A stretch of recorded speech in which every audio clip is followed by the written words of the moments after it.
So today it's time to thin our peaches. It's my favorite time of the year to work with my fruit trees. I'm always so excited to see so much fruit on them that was not affected by a late frost. And so this year we have a bumper crop on the peach trees, but you know, it also poses another problem. If you have too many peaches on the tree, it can affect your harvest later on in the season. It also can affect the health of the tree.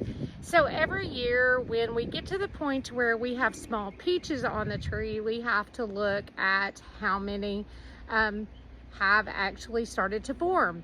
So when they start to make these, we have to look at the tree and decide which peaches we're going to thin. Thinning a tree is so hard for us because we just want a lot of fruit.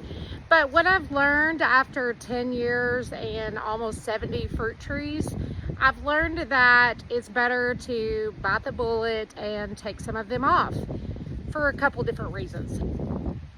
If you have fruit really close together, your fruit is going to be smaller and more energy is going to all the thousands of baby peaches on there, and so your fruit doesn't develop as well, so you have smaller.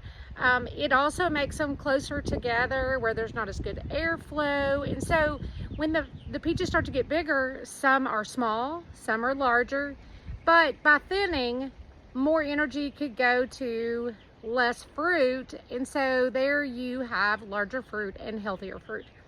Also, when the peaches get larger and you have lots and lots of peaches on there, the branches get really heavy and they start to hang down. So that can cause damage to your tree. It can cause the branches to break. And so it's really important, especially on younger trees, to thin off a large number of the baby fruit.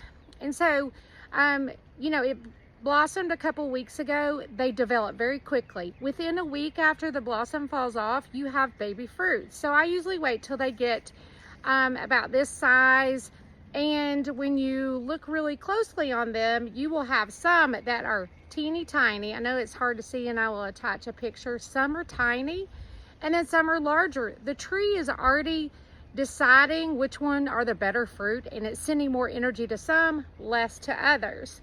So, you know, the tree naturally knows what to do.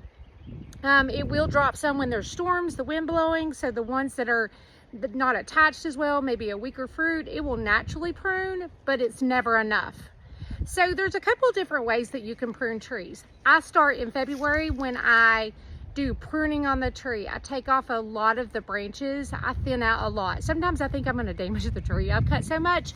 But I thin it out for the tree to be healthier, to provide airflow through the tree so I don't get diseases, or it helps with pests, but it also helps with thinning of the tree. If you have less branches, you have less blooms, then you have less fruit. So that's one way, just by pruning pretty good in late February here in Arkansas. It depends on when your zone, what you're in, when you're going to prune. But here we do late February, early March, before it starts to blossom. So that's one way to prune, thinning the branches. The second way is Mother Nature just doing it their own. Through storms, it'll knock some off. It will start to drop some in June when they get a little bit bigger, the ones that are not as healthy. But hand pruning is something I do as soon as that fruit starts to set and starts to kind of decide which ones are larger. I mean, the tree naturally decides which ones it's going to send more energy to. So I just look at it and I pick off the smallest fruit, leave the better fruit. But a lot of times they grow in clusters like this. When you're thinning a tree of its fruit, you really need to have maybe 6 inches. I just kind of go like this, and that's kind of my judge. And maybe that's not 6 inches, but I mean, you know, 4 or 5 inches, 6 inches, something like that, in between, so that they don't compete with each other on the branch. And you also have to think about, some branches are smaller. This is a teeny tiny branch, where this one's a little bit bigger. So you have to also look at the branch size. Spacing, branch size has a lot to determine how many you're going to leave on there. I have sometimes on trees, this one's like 10, 12 years old. I have some that are 20 years old. Sometimes I pick hundreds and hundreds off of one tree, and it hurts my heart, but I want bigger, better fruit, and I also want healthy fruit. And the way to do that is divert as much energy you can.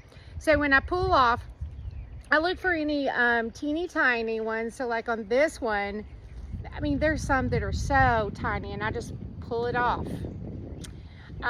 Then they grow in clusters, like here's one, here's one, here's one, here's one.